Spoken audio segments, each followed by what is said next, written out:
Hello, my name is Dr. George Mochocki, and welcome to Supervision series that I'm teaching. You're either in one of my online classes, or you're in a face-to-face class, or in one of my training sections. Today, we're going to be talking about organizing and authority from a first-line supervisor or from a small entrepreneur business owner. How do I organize an organization? Some of the consulting that I do is basically as a small company grows, it changes the structure.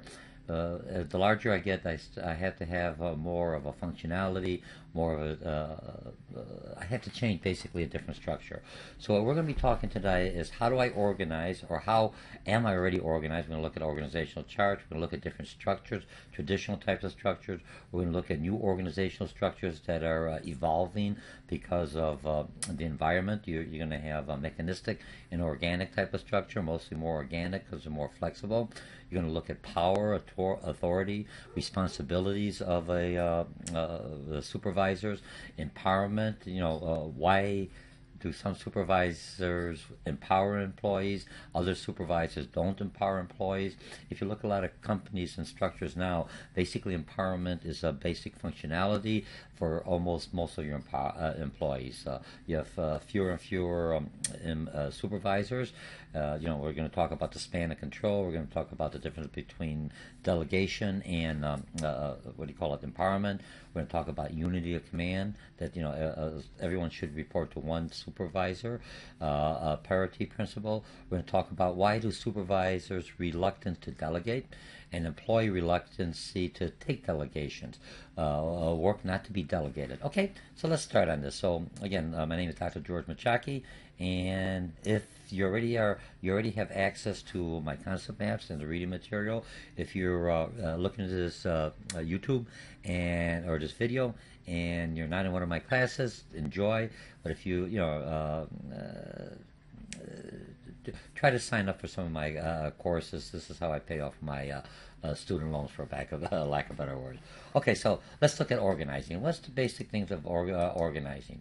Organizing. All organization, right now we're going to look at organizing how companies are organized. But you could also organize within your from a small businessman owner, or I have a department, I'm a supervisor, and since a lot of companies have reduced the layers of management supervision, so they'll be more flexible, improve communication, and able to respond quickly to the customer need. So, organization, a management function of setting up a group and assigning work to achieve goals and allocating resources. Basic textbook definition. Now, a lot of companies, when you look at an organizational chart, sometimes in my classes, if you're taking me in a college setting, I ask students to do an organizational chart of your own business. Do you have an organizational chart of your family? Who's in charge, what functions, who does the cooking, who does the laundry? And if I look at the simplicity, it's the same thing that happens as a company grows. As the family gets larger, you try to get the economies of scale, and you try to put the right person for the right position, or you divide the work among family members or groups. In a small business, this is very important as your operation grows, which is a plus. But now you can't have everyone being an expert on everything. So now I started looking by departments or functionality, and everything we're going to talk about. So lines connecting the boxes to indicate who reports to who. You'll use the boxes to represent various positions. If you're doing a business plan, or if your organization is expanding, strategically you should have future boxes. How do I want to set this up?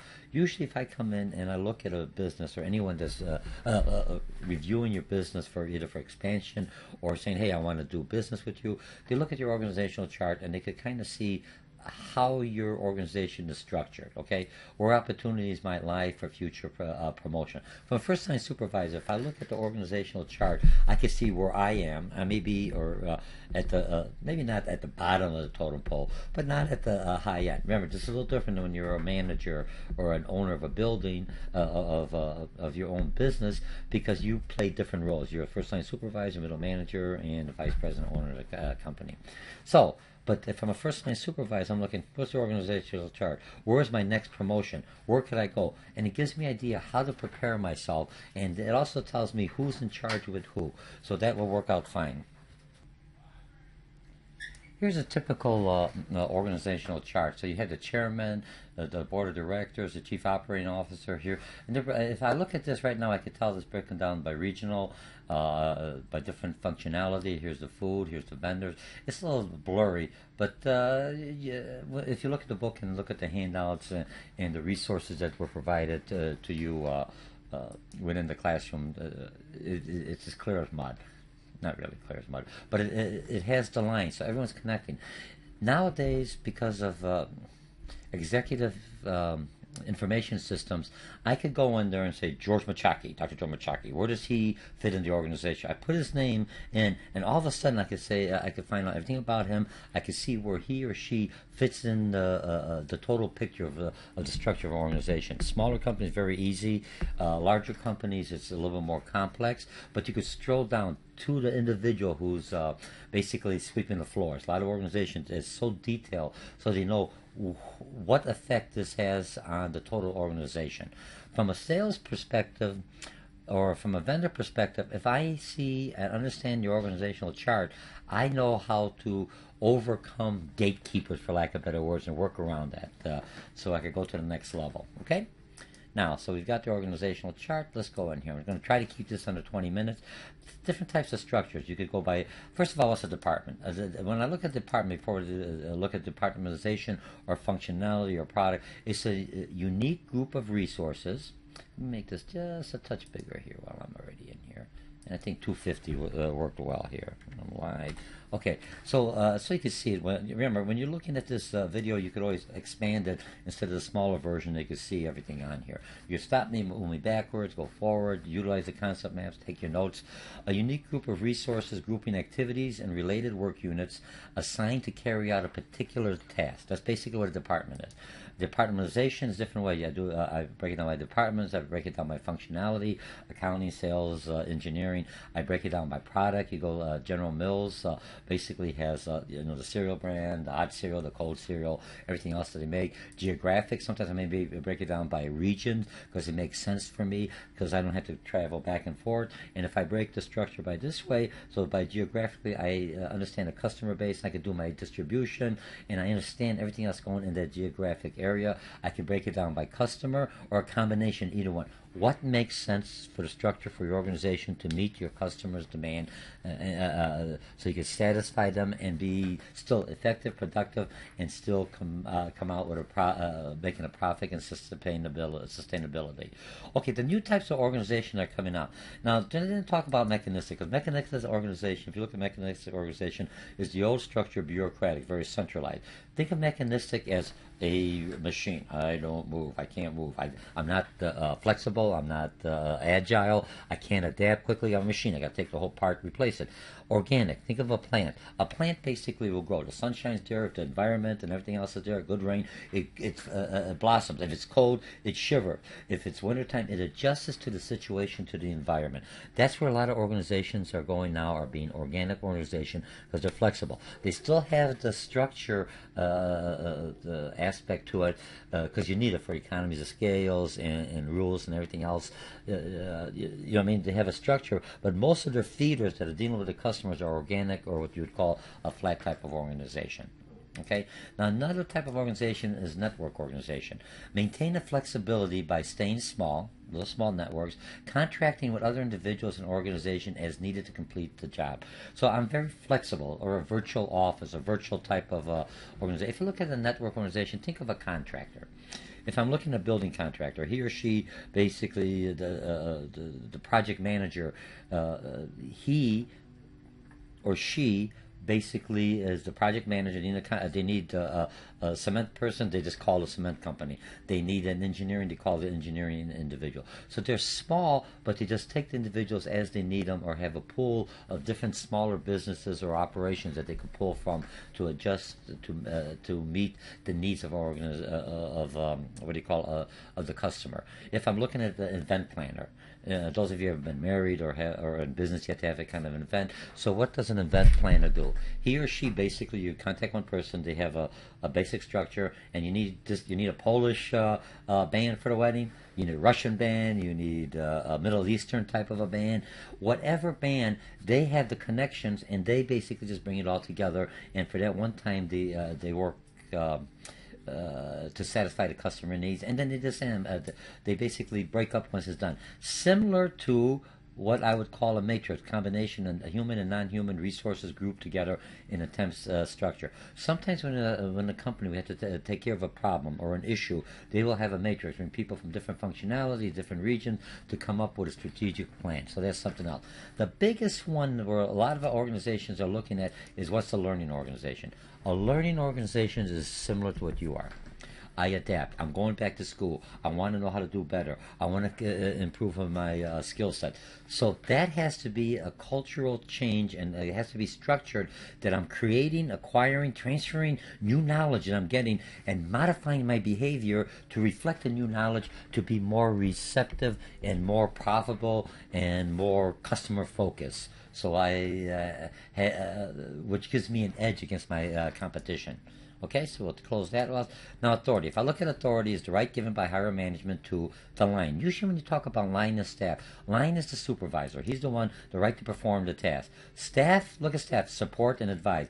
Authority can be delegated, transferred to another individual. Remember, when I delegate authority, and we're going to talk later on delegation, if I delegate authority, I could always take it back. The difference between delegation and empowerment is part of your job description, part of your job specification, part of your job requirement. If I say you're an empowered individual, I expect you to make certain decisions as part of your functionality. You don't have to come to me for everything, because you have the responsibility, accountability for that job, for your task that I've hired you for. I can't take that away. Do you see the difference between delegation and empowerment? Empowerment, you have to know how to make decisions up to a certain level. You have your boundaries that you're empowered to, but after those boundaries, you have to ask for assistance from your supervisor, or not permission, or basically, get authorization. Functional authority, specific staff personnel to give orders concerning an area which the staff personnel have expertise. I used to work for ComEd as a superintendent, and basically my background is management, marketing, and construction. I had an engineer that worked a direct report with me. When it came to, I know how as a superintendent, I have to know how all the function, everything else work together at a higher level. I don't have to be able to deal everything out. But even if as a supervisor, if I'm in there and someone on my staff has more knowledge or authority, I shouldn't try to, for lack of better words, BS them, all right? To say, hey, I know everything. I turn over that functionality authority to that person who has the expertise. That's how I delegate. Remember, he knows better than I understand, or she knows better. I turn that responsibility to him. Now I have credibility. I'm still in control, but he is or she is a subject expert. When I look at central authority, it's basically very bureaucratic, comes from the top down, share relatively little authority, very centralized, because management bureaucratic does not feel that people underneath there have the ability, or they don't want to trust them, or they want to hang on to that. They're not empowered. They make the best decision. But when I'm looking at centralized type of authority, you will talk about later on about rules and procedures. That's very centralized, very heavy in rules procedure. Even in uncentralized or decentralized, you still have rules and procedures, because you got to have some kind of thing. How far? What is my boundaries? Everyone wants to know what's my boundaries. Did I extend my boundaries? Am I working within my boundaries, or am I pushing into somebody else's work boundaries? When you're looking at companies, no different than families. He's in my room, he's in my space. You have to look at that, because people are still people. People take authority. People want the responsibility. They still like to hang on to their own expertise, or their department, for lack of better words. Okay, so now decentralized. You look at the pyramid. with top management on the top, and it just gives everything else down for centralization. Take the pyramid, turn it upside down, where on the top is basically the bottom becomes the top, and they can make their own. They can make decisions because they're a lot more flexible. They share a lot of authorities instead to be decentralized, to respond quicker to the customer, to respond quicker to the environmental forces that all businesses, small, large, or even your own department. It could be environmental forces outside. It could be environmental forces within your own organization. So, but the decentralized, you're able to communicate and make decisions faster, quicker. You don't have to go all the way up to the chain of command and come down. Okay. Now, power, basic ability to get others to perform favorably on instruction. When I'm a first line supervisor or business owner, I have that power. I don't have to say, "Hey, I have that power." They know because of the title. The title gives me, just different reverend powers. We'll talk about, expert power, reverend power, and authority, and power is given to me by my job title. So people understand I have that. When a police officer pulls you over, you're going to say, "Hey, what power do you have? What authority do you have?" You just know by the uniform and and plus he has 50 other police officers with him, and that he has the authority and the power to arrest you and make you do certain things that's within the laws. Okay? Now, supervisor's responsibility. If I look at the supervisor has responsibility. As a first-line supervisor or a business owner, you assign the work. You determine the amount of the work should be done. Remember, authorize overtime. You answer questions about certain standards. You counsel employees. You process grievance procedures. You participate in budgets, and you maintain safety and sales record, depending on your department. Safety and sales records, depending on your function and depending on what your organization is doing. Okay. Now, empowerment, form of decentralization, gives subordinates substantial authority, have confidence in. It's supposed to be in workers. Okay. I'm making my correction. I'm going. We're live here. All right. Now, the other one is responsibility. If accountability for resources to reach objectives in an efficient manner within a company policy. Authority can be delegated, transferred. Responsibility delegated only in the sense of making other person responsible. You have this authority. You are responsible to make sure that you complete the task that was given to you with this power and authority. Okay. Does not reduce the responsibility of the person who delegates. Even if I delegate it to someone else, that's why I told him he does not have the job title. She does not have the job title. It's still on my shoulders, but I delegated certain functionality to make my job easier, and plus, not only to make my job easier. It's not like I'm pushing all my work on somebody else, but basically to develop and mentor and develop an individual who down the road could become a first line supervisor. So I could move up to become a middle manager, or I could move up a middle manager and they could do the day-to-day operation, and I could do more of my strategic middle, if I'm an owner, do more or expand and look for the other markets and have the day-to-day operation handled by someone that I could trust because he or she is responsible. Okay. Parity principle, basically, when I look at parity principle, authority and responsibility must coincide. Supervisor must give employees authority to do their job. So these two basically are together. There's no way you could split them up. If I give the person responsibility or delegate them an authority, I have to give them some kind of power. Otherwise, why would they listen to me? Okay? So we have that out of the way. Let's go on here. Unity of command. You have to have one. Even though in a large organization, we all are assigned to somebody. If you look at the organizational chart, when we look at it tells me who belongs to who, and I'm reporting this person reports to this one. The problems with small businesses, what happens, you have a husband, wife, or two partners. After a while, you don't have a unity of command. One partner tells an employee to do this, and another partner tells him the opposite to do that. The employee has friction. He doesn't know what to do. Who do I belong? Who do I like? Who do I belong? If I do this, the other person's going to be upset. So what you're doing, you're creating stress. And a lot of times employees say, "Hey, heck with this. I'm not going to deal with this. I'm leaving." If you as a company grows, you're bringing more employees in, you should basically tell the individual, you report engineering to this person, even though I'm still the boss, we're still co-owners, but if I'm going to ask this person to do something, I should go for the courtesy and go to that person that he is responsible to, his or her supervisor, and ask, could I borrow your employee, or could you do this task? I need George for taking care of this issue, because he or she is more capable than my own employees in this situation. Okay? Now, span of control. If I look at span of control, is the number one can manage effectively, complexity of the job, proximity of the workers, skill of the supervisor and the subordinate. If I have a new supervisor and a new team, it's going to take me longer because they got to learn each other, because they're still learning their own functionality, their own job duties. So the span of control will be smaller.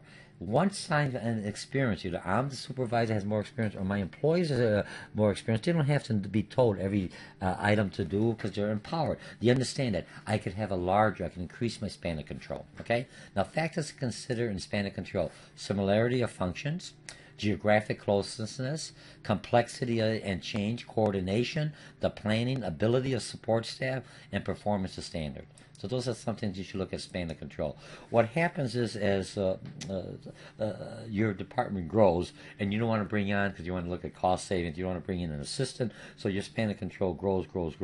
Unless you start delegating some of the work, there's no way you're going to be able to meet all the demands that's placed on you by the organization. It is no longer you can meet all the demands that's placed by your customers or other influencers or forces that are trying to get your attention. Okay? Now remember, we talked about delegation, so I don't have to do this. You're assigning work to different members, dividing tasks to individual teams, creating obligations, which is, in other words, responsibilities. Supervisors explains what's expected from the person who's delegated. Not that only I delegate the person to take over something functionality, I have to convey that message to other team members, because he or she, remember, I didn't promote them. I just delegated a certain task that they know. From now on, instead of coming to me with your payroll questions, go to Sally or go to Jack, whatever. Okay, process of delegating. Here's how to process the delegating, and you have that in your reading. Decide what work to delegate, assign the work, create an obligation, right? Give them the responsibility, grant them an authority, and tell your team members, focus that in. It could be in a memo or in a meeting. If it's something real complex, go into meetings, introduce the individual, show them. So now he or she, the other team members knows, okay, I could go to him, and follow up. Remember? So when I do the process of delegating, I'm basically also developing the person to take over my position or open up another office. Supervisors, first-line supervisors, are reluctant to delegate. And why? Good question. I just happen to have that. Here's the one. You can do it